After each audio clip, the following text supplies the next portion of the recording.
Hey guys, my name's Sam and welcome to Prepmedic. This week's video, I'm gonna tell you why I think it's a great thing that the National Registry for Emergency Medical Technicians is getting rid of their psychomotor evaluation.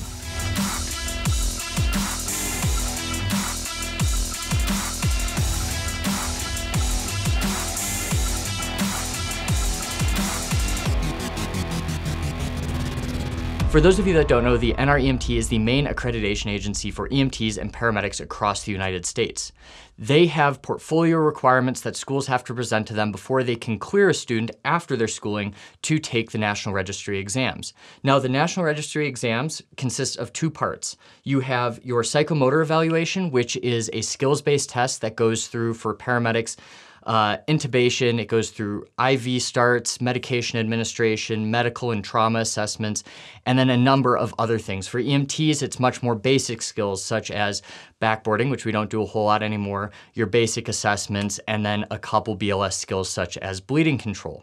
Last year, the NREMT actually announced that they are getting rid of the psychomotor portion of this testing requirement.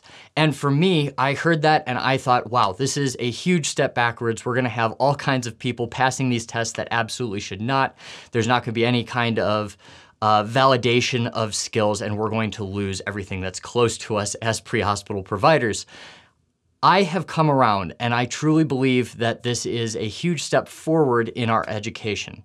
So for a long time, EMS has been a skills-oriented profession. We take pride in our profession because of everything we can do. We can interpret EKGs, we can do rapid sequence intubation, we can do needle thoracostomies, and all kinds of really advanced procedures that are typically reserved for physicians in the hospital environment. That being said, our education has often lacked teaching the why. We learn skills and we learn to do them very, very well, but we don't always learn the pathophysiology behind them.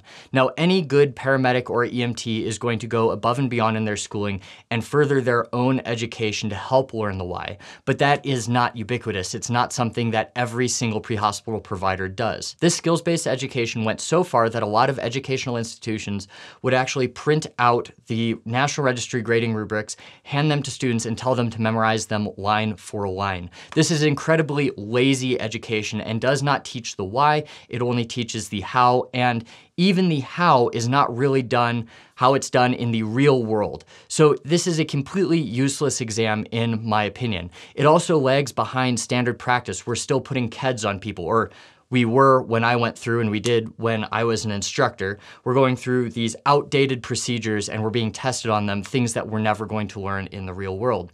Anybody that's gone through EMT or paramedic school knows the saying, this isn't how it's done in the real world. And that is a really negative way to teach, because if we're not teaching how things are actually done or how things should be done on the bus, then why are we even teaching? What is this doing for people? We're teaching them the wrong way, and then they have to relearn it in their preceptorship or their ride time down the road. Now, I know many people are watching this going, well, yes, Sam, you're absolutely right. I've heard those things. But if we aren't validating skills, then how are we gonna make sure people are competent providers, can intubate patients, can start IVs, push meds safely? And the National Registry has gone from an end of the class test, the psychomotor exam, and they're going to actually move to requiring educational institutions to show and demonstrate competency of their students. So just because there's not one big test at the end of the year doesn't mean that your educational institution will not come up with a skills-based test or some way to evaluate your competency in the field for your high-yield skills. This puts a lot of pressure on these schools to give you a good education, because once you are out in the field, if you screw something up and you get sued because you're not competent, that somehow is going to get back to the school, and then they're going to have to show how they validated your competency. I do not believe this is going to be pushing people through your EMT and paramedic school out onto the street unduly. Now, there are still going to be people that slip through the cracks. There are going to be practicing providers that absolutely should not be in medicine, let alone EMS. However, that is something that's a much larger issue and a much more pervasive issue throughout healthcare than just our realm. I can attest to this through medical school. I can attest to this through nursing nursing school. There are doctors, nurses, ER techs, you name it, that absolutely should not be doing what they're doing.